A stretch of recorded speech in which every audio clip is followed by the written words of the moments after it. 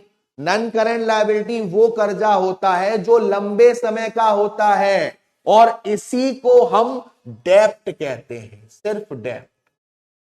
इसी को हम क्या बोलते हैं, डेप्ट बोलते हैं, जिसमें आपके debentures, long term borrowings, long term loan, long term provisions, ये सारी चीजें आती हैं, जिसको मैं बी का नाम दे देता हूं।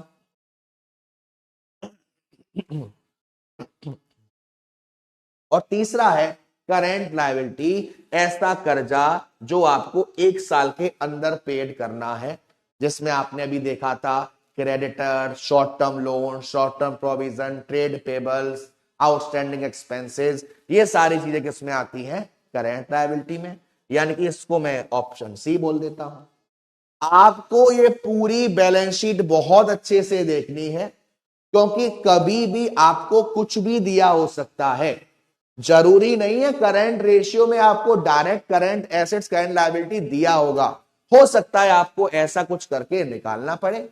जरूरी नहीं है कि जो आपको लिक्विड रेशियो है वो एज इट इज फॉर्मूले में दे रखा हो। गॉट इट मेरे प्यारे प्यारे बच्चों, मैंने जिस जिस चीज को जहां जहां डाला सब क्लियर है, किसी को दिक्कत तो नहीं है। तविशी बेटू पानी नहीं लाता मैं स्टूडियो में, पता नहीं क्यों भूल जाता हूं। डेली सोचता हूं आज लेके आऊंगा लेकिन भूल जाता हूं। चल, तो वही अब देखो पहला रेशियो है डेप्ट इक्विटी रेशियो। डेप्ट इक्विटी रेशियो का फॉर्मूला होता है डेप्ट अपॉन इक्विटी। क्या फॉर्मूला होता है, डेप्ट अपॉन इक्विटी। डेप्ट क्या है, ये रहा सर, इक्विटी क्या है, ये रहा, दोनों को डिवाइड कर देंगे, आपका डेप्ट इक्विटी रेशियो आ जाएगा। आगे बढ़ते हैं। कवरेज रेशियो का मतलब क्या होता है, कवरेज रेशियो का मतलब होता है, हो सकता है कि आपने कर्जा ले रखा हो सकता है आपके ऊपर कुछ फिक्स्ड चार्जेस हो जो आपको देने ही देने हो, उनको पेमेंट करने के लिए आपके पास कितना पैसा है, उसको हम क्या बोलते हैं, कवरेज रेशियो। कितना गुना आप उसको कवर कर सकते हो उसको बोलते हैं हम कवरेज रेशियो, जिसमें आप पढ़ोगे interest coverage ratio, fixed charges coverage ratio, डेब्ट सर्विस कवरेज रेशियो। तो देखो बेटा, सबसे पहला आया डेब्ट इक्विटी रेशियो। डेब्ट equity ratio measures the relationship between long term डेब्ट and equity. If the debt component of the total long-term funds employed is small, outsider feel more secure from a security point of view. A capital structure with less debt and more equity is more considered favorable and is reduce the chance of bankruptcy. ज्यादा कर्जा होना भी ठीक नहीं है और ज्यादा capital होना भी ठीक नहीं है, इसलिए जो एक आइडल रेशियो सेफ रेशियो माना जाता है वो माना जाता है 2:1। करेंट लायबिलिटीज का भी था 2:1 और इसका भी 2:1। चलो, ये सारे फॉर्मूले हैं जो मैंने अभी आपको बैलेंस शीट में समझाए थे। सबसे पहला है डेब्ट इक्विटी रेशियो, जो आपका डायरेक्ट आ जाएगा लॉन्ग टर्म डेब्ट divided by share holder fund. Long term डेब्ट को डेब्ट कहते हैं, शेयर होल्डर्स फंड को हम इक्विटी कहते हैं, right. Yes sir. Sir share holders fund में क्या क्या आ जाएगा, शेयर होल्डर फंड में share capital, reserve and surplus, money received against share warrants, share application money pending allotment, और शेयर कैपिटल के अंदर ही इक्विटी शेयर और प्रेफरेंस शेयर आ जाएगा। मेरी बात ध्यान से सुनिएगा बेटा, अगर आपको क्वेश्चन में शेयर कैपिटल गिवन है और क्वेश्चन में इक्विटी शेयर भी दे रखा है, प्रेफरेंस शेयर भी दे रखा है, तो उसको आप नहीं लेंगे, क्योंकि पापा आ चुके हैं तो बच्चों का कोई काम नहीं है, जिसके अंदर आने वाली चीजों का कोई काम नहीं है। सेम ऐसे ही अगर आपको रिजर्व एंड सरप्लस दे रखा है तो इसके अंदर जो चीजें आती हैं, जनरल रिजर्व है, प्रॉफिट एंड लॉस है, वो नहीं आएंगे, क्योंकि पापा आ चुके हैं तो बच्चों का कोई काम नहीं है। और कौन सा तरीका है आपके पास, शेयर होल्डर्स फंड, जितनी भी एसेट्स हैं नन करेंट एसेट्स, उसको लिया आपने, working capital minus non current liability. Sir working capital क्या होता है? वर्किंग कैपिटल का फॉर्मूला होता है current assets minus current liability. यानी कि आप इसको ऐसे भी लिख सकते हो, total assets minus non current liability. Total assets minus current liability minus non current liability. जो मैंने पूरी बैलेंस शीट आपको बताई है ना, उससे आपको ये लॉजिक पूरा क्लियर हो जाएगा। चलो, तो ये सामने आपको एक प्यारा सा क्वेश्चन है, आप जरा इस क्वेश्चन को देखिए। ये आपको सारी लायबिलिटीज दे रखी हैं, ये आपको सारी एसेट्स दे रखी हैं, और ये आपके नोट्स टू अकाउंट दे रखा है। ठीक है, अच्छी बात है।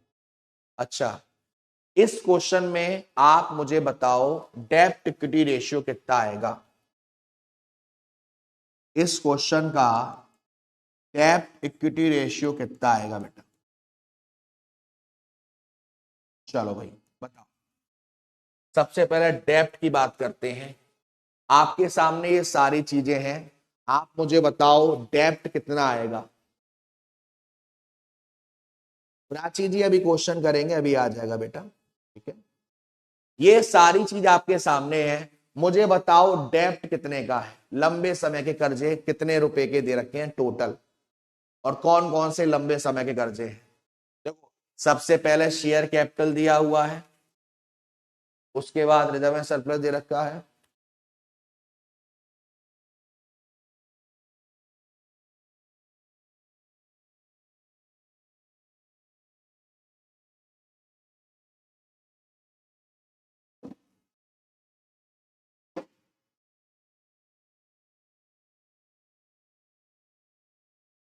नहीं होगी शायद।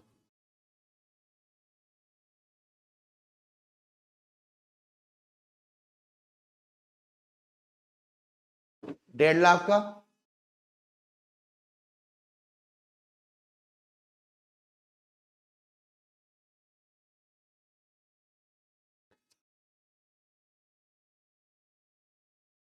चल, तो इस क्वेश्चन में देखो, लॉन्ग टर्म बोरोइंग्स कितने की है बेटा? 1.5 लाख रुपए की। लॉन्ग टर्म बोरोइंग्स कितने की है? 1.5 लाख रुपए की। यानी डेब्ट कितने का है बेटा? 1.5 लाख रुपए का। और इक्विटी में शेयर कैपिटल तो आपको 8 लाख का दे रखा है, रिजर्व एंड सरप्लस दे रखा है 1 लाख रुपए का। तो देखो नोट नंबर 1 में कुछ दे रखा है। देखो, ये आपका क्या है? इक्विटी है। ये आपका क्या है? इक्विटी है। ये आपका क्या है? इक्विटी है। टोटल इक्विटी कितना हो जाएगा बेटा? टोटल इक्विटी कितना हो जाएगा?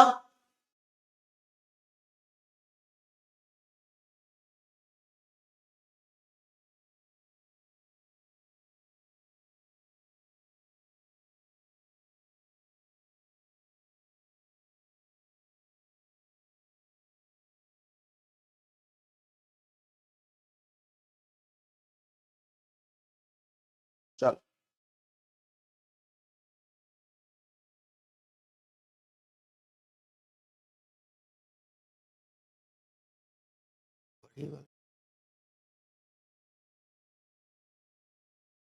चलो, तो 8 और एक 9 और 2 11 मेरे यारा, एक और एक 11 मेरे यारा।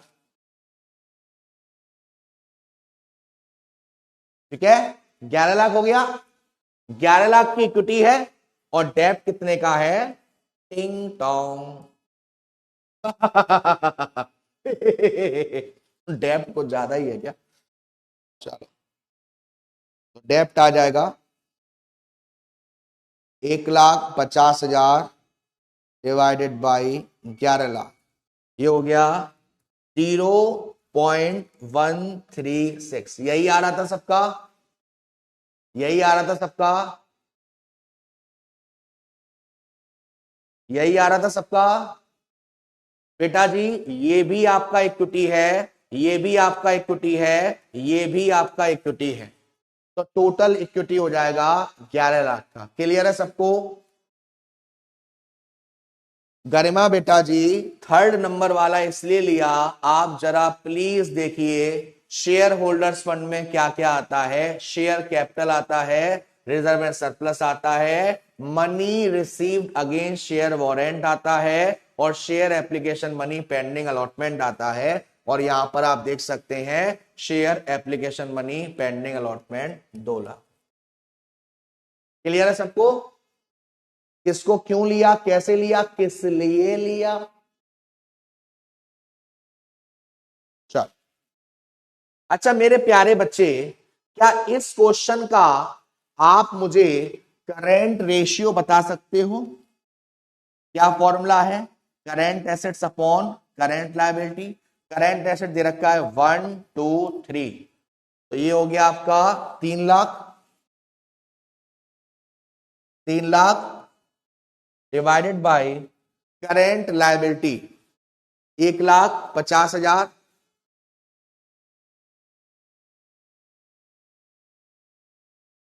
2:1,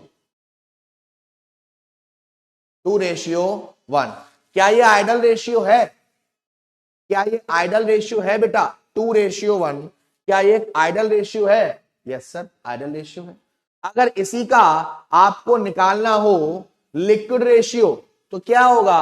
हम इसको लेंगे और इसको लेंगे, यानी कि 2 lakh, 2 lakh divide by 1.5 lakh, 2 lakh divide by 1.5 lakh, यानी 1.5:1 समथिंग आ जाएगा, या 1.25:1।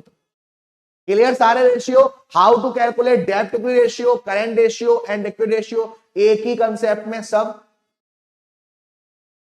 बहुत अच्छे, आगे नेक्स्ट है डेब्ट टू कैपिटल एम्प्लॉयड रेशियो। डेब्ट टू कैपिटल एम्प्लॉयड रेशियो। मेरे प्यारे प्यारे बच्चों, कैपिटल एम्प्लॉयड क्या होता है? कैपिटल एम्प्लॉयड क्या होता है? अगर आप लाइबिलिटीज में से देखिए, द डेब्ट to capital employed ratio refers to the ratio of long term डेब्ट to the total of external and internal fund. It is computed as follow: long term debt divided by capital employed या फिर net assets। अब आप कहेंगे sir capital employed क्या होता है?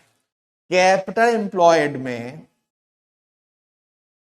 अगर आपको कैपिटल एम्प्लॉयड निकालना है तो आप इक्विटी में नन करेंट लायबिलिटी जोड़ दो, आपकी कैपिटल एम्प्लॉयड आ जाएगी। या फिर आप टोटल जो एसेट्स है उसमें से करेंट लायबिलिटी माइनस कर दो तो आपका कैपिटल एम्प्लॉयड आ जाएगा। डेप्ट तो सेम रहेगा, फॉर्मूला रहता है डेप्ट अपॉन कैपिटल एम्प्लॉयड। ठीक है, चलो क्या दे रखा है? Capital employed is equal to the long term डेप्ट प्लस शेयर होल्डर्स फंड, जो मैंने अभी आपको बताया था। या फिर आप नेट एसेट्स में से आप माइनस कर दें करेंट लायबिलिटी। दोनों ऑप्शन है आपके पास, दोनों क्वेश्चन में किसी भी हिसाब से कर सकते हो। सिग्निफिकेंस क्या हुआ, मेन इंपोर्टेंस क्या हुई इसकी? Like the dept equity ratio it shows the proportion of long term dept in capital employed. Capital employed में कितना लॉन्ग टर्म है, कैपिटल में कितना लॉन्ग टर्म का दे रखा है। ठीक है, चलो बेटा अब चलते हैं हमारा इंटरेस्ट कवरेज रेशियो। मेरे प्यारे प्यारे बच्चों, एक छोटू सा एमसीक्यू अगर मैं आपसे पूछूं, एक तरफ है आपकी इन्वेंट्रीज और एक तरफ है आपका कैश जिसमें आप कर रहे हो ऐश। इन दोनों में से कौन सा लिक्विड एसेट्स को जब काउंट करेंगे, लिक्विड एसेट्स को निकालेंगे तब आप उसको लोगे? इन दोनों में से कौन सी ऐसी चीज है जब आप लिक्विड रेशियो को कैलकुलेट कर रहे होंगे तब आप उसको काउंट करोगे? बताओ बेटा।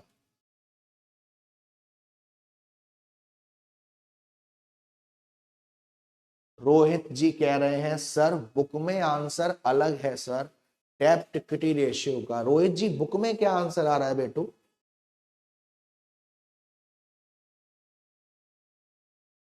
चलिए, तो B is the right answer.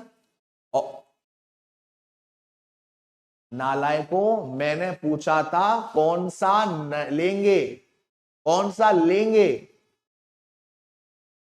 बेटू बेसिक क्वेश्चन पूछा था, उसमें भी आपने ऐसा कर दिया, दिल तोड़ दिया भाई का। चलो छोड़ो, आपको क्लियर तो है ना कैसे कैलकुलेट करोगे, भाड़ में जान दो एमसीक्यू को। चल, तीसरा है इंटरेस्ट कवरेज रेशियो। सर ये क्या होता है? आपने मान लो कर्जा ले रखा है लंबे समय का, ठीक है, आपने बहुत सारे कर्जे ले रखे हैं, कुछ आपके पास फिक्स्ड, हाँ जी, कुछ आपने फिक्स चार्जेस ले लिए हैं, कुछ आपने फिक्स चार्जेस ले लिए हैं, राइट, यस सर, कुछ आपने फिक्स चार्जेस ले लिए हैं। उन चार्जेस को देने के लिए आपके पास कितना पैसा है, उस पैसे को कैलकुलेट करता है आपका interest coverage ratio, also called the times interest earn. इसको हम डिफाइन करते हैं profit before interest and tax divided by interest on long term debt. Profit before interest and tax को हम ईबीआईटी भी बोल सकते हैं। ईबीआईटी का मतलब earning before interest and tax. अरे नहीं विशेष जी, प्यार मोहब्बत में बोल दिया भाई। चलिए, profit before interest and tax, जिसको हम ईबीआईटी भी बोलते हैं, earning before interest and tax. जब आपको प्रॉफिट हुआ, उसमें से बिना इंटरेस्ट माइनस करे, बिना टैक्स दिए, जो एक्चुअल प्रॉफिट है आप उसको यहां पर लेंगे और डिवाइड करेंगे जो भी आपने लंबे समय का कर्जा ले रखा है उस पर आप कितनी ब्याज दे रहे। Profit before interest and tax is used in the numerator of this ratio because the ability of a firm to pay interest is not affected by tax payment, as interest on debt fund is a tax deductible expenses। Sir इसका मतलब क्या होता है? देखिए, ये आपकी earning before interest and tax है 500 रुपए की, इस पर आपने मान लीजिए 100 रुपए का इंटरेस्ट माइनस कर दिया, अब आपकी अर्निंग बिफोर टैक्स आ गया 400। टैक्स किस पर लगेगा? 400 रुपए पर लगेगा। अगर यही आप इंटरेस्ट को माइनस नहीं करते तो टैक्स किस पर लगता? 500 रुपए पर। यानी कि जब आप किसी से कर्जा लेते हो और कर्जे की इंटरेस्ट पेड करते हो, उससे आपका कोई अफेक्ट नहीं है। कर्जा लोगे तो टैक्स कम देना पड़ेगा और कर्जा नहीं लोगे तो टैक्स ज्यादा देना पड़ेगा। तो वही आपसे कह रहा है कि जो इंटरेस्ट है उससे आपकी जो टैक्स पेमेंट है वो अफेक्ट नहीं होता है। ठीक है, सबसे बढ़िया है कर्जा ले लो, कर्जे पर ब्याज देते रहो, वो टैक्स में बच जाएगा, वो बात की बात है। तो चलिए भाई, ये रहा आपके सामने एक प्यारा सा क्वेश्चन और इसको हम देखते हैं। From the following details calculate the interest coverage ratio. Net profit after tax ₹60,000, 15% के हिसाब से आपने लॉन्ग टर्म डेप्ट ले रखा है 10 लाख का और टैक्स की जो रेट है वो है 40%। अब इस क्वेश्चन को आप कैसे करेंगे? इस क्वेश्चन में देखिए, सबसे पहले आपको निकालना पड़ेगा नेट प्रॉफिट बिफोर टैक्स। क्या निकालना पड़ेगा बेटा? Net profit before tax. आपको दे रखा है नेट प्रॉफिट आफ्टर टैक्स, कितने का? 60,000। इस 60,000 में आपने 40% टैक्स काटा हुआ है। इस 60,000 में आपने 40% टैक्स को काटा हुआ है, यानी कि ये किसी चीज का कितना परसेंट होगा बेटा? ये किसी चीज का कितना परसेंट होगा बताओ? ये जो आपको नेट प्रॉफिट आफ्टर टैक्स दे रखा है, ये 60,000 दे रखा है, किसी चीज का 40% काटने के बाद। तो मेरे प्यारे बच्चों, ये इस समय किसी चीज का कितना परसेंट है? 60% है, यस या नो? 60% है, वेरी गुड पंखुड़ी, इच्छा। बहुत अच्छे बच्चों, पीयूष, संजय, अर्शी, संजय बहुत अच्छे। 60% है, मुझे चाहिए 100%। तो मैं 60,000 को डिवाइड करूंगा 60 से और मल्टीप्लाई करूंगा 100 से, तो आ जाएगा 1,00,000 रुपए। ये 1,00,000 क्या आ गया बेटा? 1,00,000 आ गया नेट प्रॉफिट बिफोर टैक्स। अब इस टैक्स में मैं इंटरेस्ट भी जोड़ूंगा, क्योंकि मुझे चाहिए क्या? मुझे चाहिए earning before interest and tax. तो भाई साहब 10,00,000 का 15% 1,50,000 हो जाएगा। यस सर, यानी कि टोटल कितना आ गया? 2,50,000 रुपए। ये 2,50,000 क्या हो गया? Profit before interest and tax. अब मेरे पास इंटरेस्ट कितनी देनी है? लॉन्ग टर्म डेब्ट का 1,50,000, इसको मैं डिवाइड कर दूंगा और मेरा आंसर आ जाए।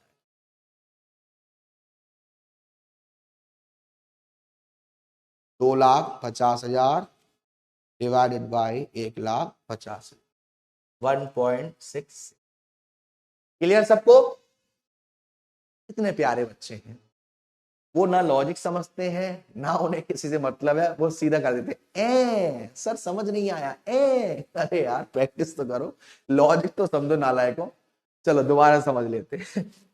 ऐसे बच्चे भी होने चाहिए। खैर चलो दोबारा समझते हैं, कोई दिक्कत वाली बात नहीं है। मैंने आपको समझाया कि आपको प्रॉफिट लेना है earning before interest and tax. Earning before interest and tax, tax सबसे लास्ट में माइनस होता है, टैक्स सबसे लास्ट में माइनस होता है। यानी कि ये जो 60,000 है इस पर आपने इंटरेस्ट भी काटा होगा। तो सबसे पहले आप क्या निकालोगे? सबसे पहले आप निकालोगे net profit before tax. Tax कितना था बेटू? टैक्स था 40%।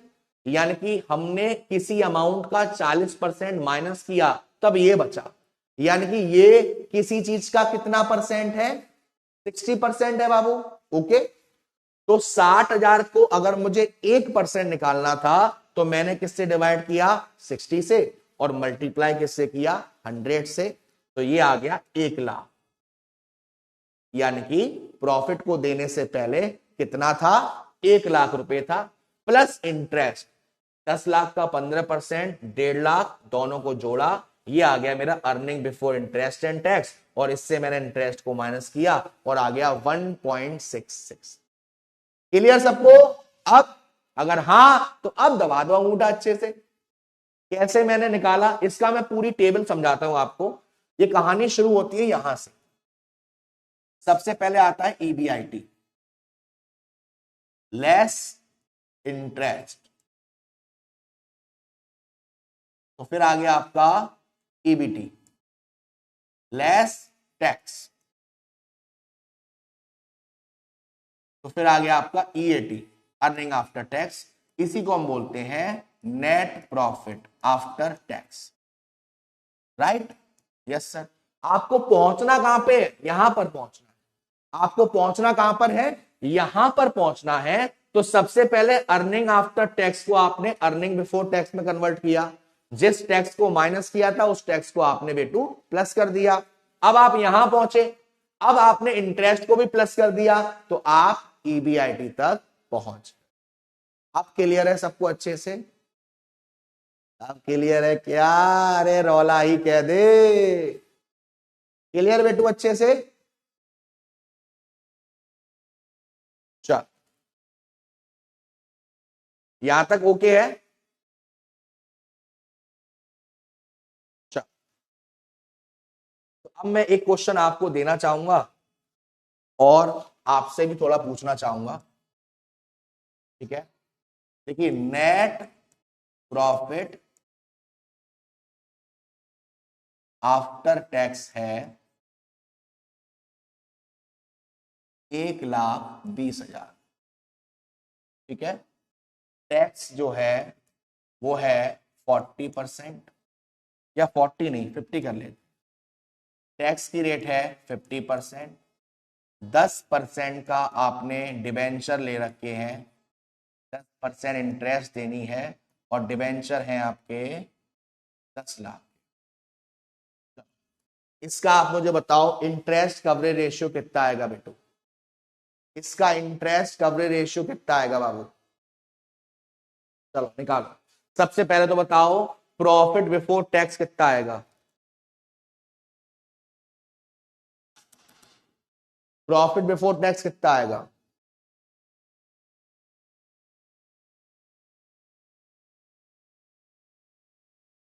हुँ?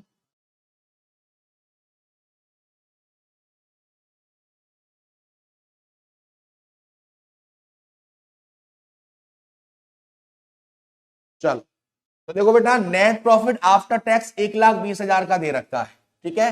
कितने का टैक्स काटा है आपने, 50%, यानी कि किसी चीज के 100% में से आपने 50% माइनस कर दिया, तो ये किसी चीज का कितना है 50%, आपको चाहिए 100%, तो 1,20,000 डिवाइडेड बाई 50 मल्टीप्लाइड बाई 100।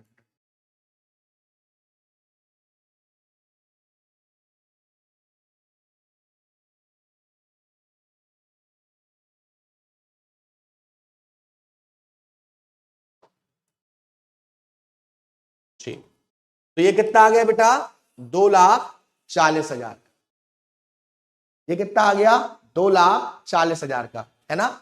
तो ये आ गया आपका नेट प्रॉफिट बिफोर टैक्स। अब इसमें आप इंटरेस्ट भी जोड़ दोगे, 10 लाख का 10% 1,00,000,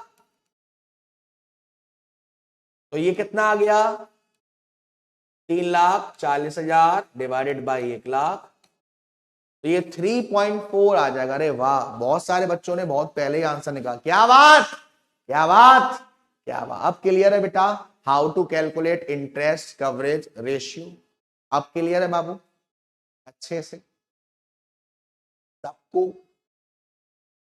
सबको।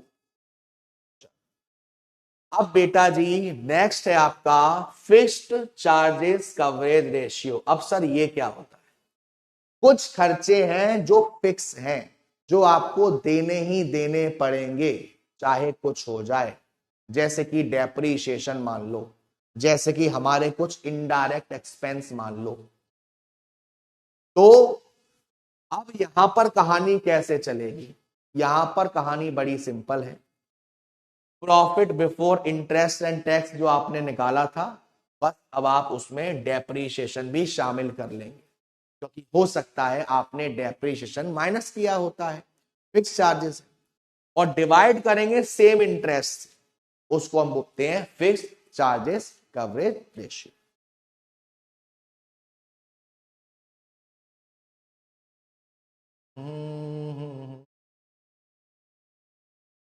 चलिए भैया नेक्स्ट है आपका डेप्ट service coverage ratio used by financial institution in India.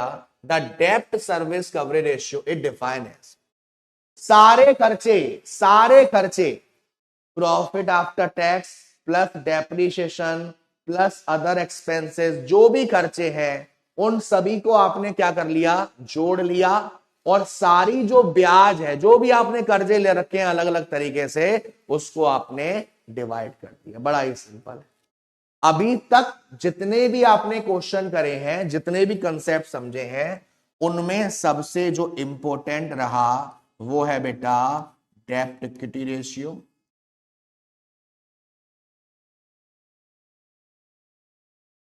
और आपका इंटरेस्ट कवरेज रेशियो। अभी तक जितने भी आपने रेशियो पढ़े हैं, उन सभी रेशियो में ये दो रेशियो बहुत ही ज्यादा इंपॉर्टेंट है। इस चैप्टर में आपको फॉर्मूले अच्छे से याद होने चाहिए, चीजें और आपके लिए बेटर हो जाएगी। ठीक है, आगे बढ़ते हैं। नेक्स्ट आता है टर्नओवर रेशियो। अब सर टर्नओवर रेशियो क्या होता है, टर्नओवर रेशियो से पहले सबसे पहले हमने पढ़ा लिक्विडिटी रेशियो। लिक्विडिटी रेशियो का मतलब क्या होता है सर, कि एक साल के अंदर मैं कितना कैपेबल हूं पैसा देने के लिए। सॉल्वेंसी में लंबे समय के लिए कर्जा देखा आपने, जिसमें आपने स्ट्रक्चरल रेशियो देखे और कवरेज रेशियो देखे। अब बात आती है टर्नओवर रेशियो की। एक साल के अंदर कितनी जल्दी आप गुड्स को बेच पा रहे हो, कितना उधार है, कितनी जल्दी इन्वेंट्री आपकी बन पा रही है, कितनी जल्दी सोल्ड हो पा रही है। तो उसके लिए हम करते हैं बेटा turnover ratio. Turnover ratio also refer to as activity ratio और एसेट्स मैनेजमेंट रेशियो। इसको हम एक्टिविटी रेशियो भी बोलते हैं और इसको हम एसेट्स मैनेजमेंट रेशियो भी बोलते हैं। Measure how efficiently the assets are employed by a firm, कितनी अच्छी तरीके से जो हमारी एसेट्स हैं उसको काम पर लगा रखा है। These ratio are based on the relationship between the level of activity represented by sales और cost of goods sold and level of various assets। इनका रिलेशन होता है एक्टिविटी, चाहे वो सेल से लो या सीओजीएस से लो या फिर किसी अदर एसेट से। जो इसमें इंपॉर्टेंट टर्नओवर रेशियो है, सबसे पहला इन्वेंट्री टर्नओवर रेशियो। बेटा बहुत ज्यादा इंपॉर्टेंट है ये बहुत ज्यादा इंपॉर्टेंट है, पूछा गया है बहुत बार। इन्वेंट्री टर्नओवर रेशियो, तो सबसे पहले इसको समझते हैं हम। Inventory turnover ratio, inventory turnover या फिर आप इसको स्टॉक टर्नओवर भी बोलते हैं, measures how fast the inventory is moving through the firm and generating sales. कितनी जल्दी गुड्स बन रहा है और बन के सेल हो रहा है, इसको आप देखते हैं इन्वेंट्री टर्नओवर रेशियो को। फॉर्मूला क्या होता है? फॉर्मूला होता है बेटा इन्वेंट्री टर्नओवर रेशियो का cost of goods sold divided by average inventory. अब आपकी किस्मत इतनी अच्छी तो है नहीं कि आपको ये चीजें डायरेक्टली दे रखी हो डायरेक्टली दे रखी हो। तो कॉस्ट ऑफ गुड्स सोल्ड को हमें कभी कभी कैलकुलेट करना पड़ता है, जिसके लिए हमारे पास दो फॉर्मूले होते हैं। सबसे पहला ओपनिंग स्टॉक,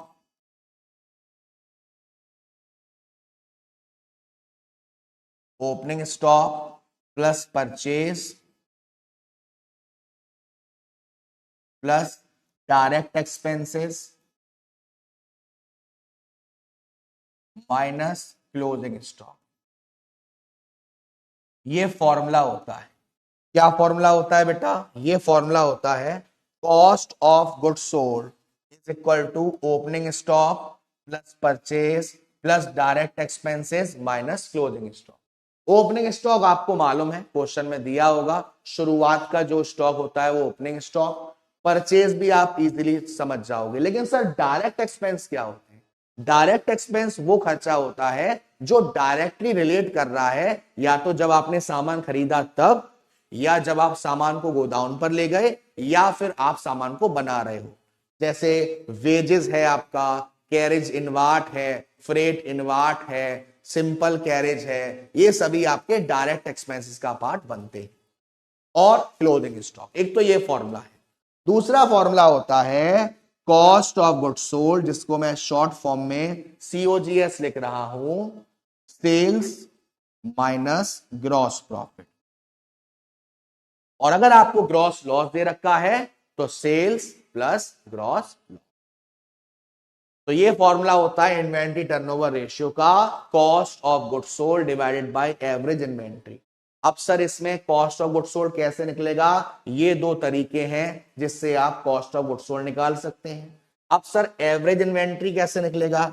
एवरेज इन्वेंट्री का फॉर्मूला होता है opening stock plus closing stock divided by 2। Opening stock और क्लोजिंग स्टॉक को जोड़ दिया और 2 से डिवाइड कर दिया, तो ये आपका आ गया एवरेज इन्वेंट्री। ये आपके सामने एक क्वेश्चन है, बड़े ही प्यारा, जरा इस क्वेश्चन को देखिए। क्वेश्चन में आपसे कह रहा है इन्वेंट्री इन द बिगनिंग, यानी कि ये ओपनिंग स्टॉक है, इन्वेंट्री एट द एंड यानी कि ये क्लोजिंग स्टॉक है, नेट परचेज वेजेस यानी कि direct expenses, revenue from operations को बोलते हैं सेल्स, और कैरेज इनवार्ड ये भी एक डायरेक्ट एक्सपेंस। तो क्या मेरे प्यारे प्यारे बच्चे इन्वेंट्री टर्नओवर रेशियो को निकाल पाएंगे? यस सर, निकाल पाएंगे।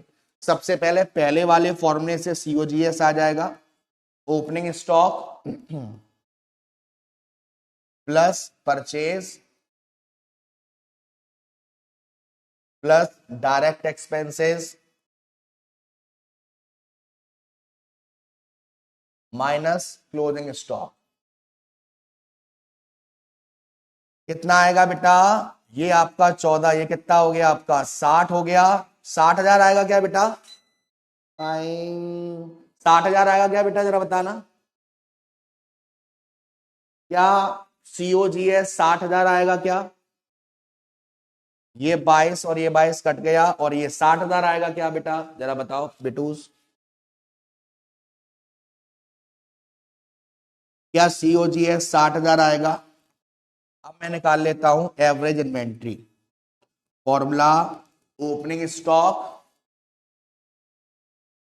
Plus closing stock upon 2। 40,000 divided by 2 यानी कि 20,000। 20,000 तो फॉर्मूला लगा दो इन्वेंट्री टर्नओवर रेशियो का, COGS divided by average inventory 3 times. तो ये आपका क्या आ गया, इन्वेंट्री टर्नओवर रेशियो। ठीक है, एक और क्वेश्चन है आपका प्यारा सा। इसमें आपको रेवेन्यू फ्रॉम ऑपरेशंस यानी कि सेल्स दिया हुआ है, एवरेज इन्वेंट्री दिया हुआ है, ग्रॉस प्रॉफिट रेशियो दे रखा है 10%। यानी कि हमने जब सामान को सेल किया तो कितने का फायदा हुआ, 10% का। तो सबसे पहले तो ये बताओ कि सीओजीएस किस फॉर्मूले से निकलेगा, पहले वाले से या दूसरे वाले से? आप कहेंगे सर दूसरे वाले से। सेल्स कितने की है, 4 लाख। ग्रॉस प्रॉफिट कैसे निकलेगा, 4 लाख का 10%, 40,000। यानी ग्रॉस प्रॉफिट कितने का है, 40,000 का। अब इसका सीओजीएस निकाल दो, कैसे निकलेगा, सेल्स माइनस ग्रॉस प्रॉफिट, यानी सीओजीएस कितना आ गया, 3,60,000। सीओजीएस कितना आ गया, 3,60,000। अब आप सिंपल फॉर्मूला लगा दो, inventory turnover ratio is equal to COGS divided by average inventory 55,000। 1 2 3। बेटा जी जरा बताना कितना आ रहा है, कितना आ रहा है बेटा?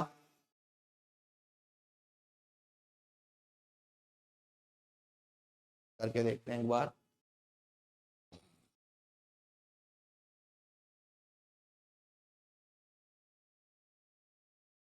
सिक्स 6.545 समथिंग, 6.545 समथिंग आ रहा है। यही आ रहा है सबका, यही आ रहा है बेटू सबका अच्छे से?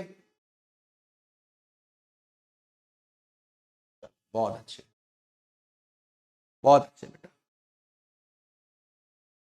चलो तो आज के लिए यहां तक रहने देते हैं, आज के लिए कहानी को यहां तक रहने देते हैं बेटा। ठीक है, उसके बाद कहानी को आगे बढ़ाएंगे नेक्स्ट क्लास में। पहले तो ये बताओ, जितने भी आज के रेशियो मैंने आपको समझाए, जितने भी आज से रिलेटेड मैंने आपको क्वेश्चन समझाए, सबके क्लियर है अच्छे से? जो भी रेशियो बताए, जो भी कंसेप्ट मैंने कराए, सब क्लियर है आज के सबको? अगर हाँ थम्स अप मार दो अच्छे से, रोला हो जाएगा यहां तक बेटू सभी प्यारे प्यारे बच्चों को। आपके लिए होमवर्क ये है कि जितने भी मैंने क्लास में क्वेश्चंस करवाए हैं ना आज बेटा, वो करिएगा। उसके बाद दिसंबर 2023, सिर्फ दिसंबर 2023 में एक क्वेश्चन आया था जिसमें आपको एक बैलेंस शीट दी हुई है, उसमें आपको करेंट रेशियो, लिक्विड रेशियो, डेब्ट इक्विटी रेशियो, बहुत सारी चीजें दे रखी हैं। सिर्फ बेटू आपको ये करना है, क्योंकि आगे मैंने और समझाया नहीं है तो मैं आपसे अभी एक्सपेक्ट नहीं कर सकता। ठीक है, तो सिर्फ ये दोनों करना है, प्लस जो जून का एग्जाम हुआ था ना, जून 2024 में, उसमें पहला ही क्वेश्चन आया था इन्वेंट्री टर्नओवर रेशियो से रिलेटेड। तो अगर पॉसिबल हो, अगर आप कर पाओ अच्छे से तो कर लेना, वरना तो मैं कराऊंगा। आज की क्लास के रिलेटेड सारे क्वेश्चंस, दिसंबर 2023 में जो क्वेश्चन आया था, जून 2024 में जो क्वेश्चन आया था, ये आपका होमवर्क है। सिर्फ मेरे 30 बच्चे अंगूठा लगाए हैं भाई, बाकी कहां गए नालायकों? कौन नालायकों? ऋषु कुमारी बेटा 5 से 10 नंबर का रहेगा ये चैप्टर, बट ये चैप्टर बहुत ज्यादा लिंक करता है, तो 20 पर भी पहुंच जाता है ना। चलिए इनको करिएगा, इनको करने के बाद जैसे अपने प्यारे भाई को भेजते हो, सेंड करते हो, वैसे ही आप सेंड करिएगा, ठीक है बेटू। चलो तो फिलहाल आज के लिए इतना ही रखते हैं, मिलते हैं आपसे तब तक अगली क्लास में। तब तक के लिए अपना ध्यान रखेंगे, खाना पीना खाते रहेंगे, माँ बाप का ध्यान रखेंगे, ऐसे अंगूठा लगाते रहेंगे, अपनी प्रॉपर्टी पर भी अंगूठा लगा देना मेरे लिए, मैं ले लूंगा। तो आज के लिए इतना ही, मिलते हैं आपसे अगली क्लास में। तब तक के लिए अपना ध्यान रखिएगा, खाना पीना खाते रहिएगा, माँ बाप का ध्यान रखिएगा। Tata bye bye, see you. Gabbar sir, Gabbar Army, hashtag Rolla on the top. Love you बच्चों।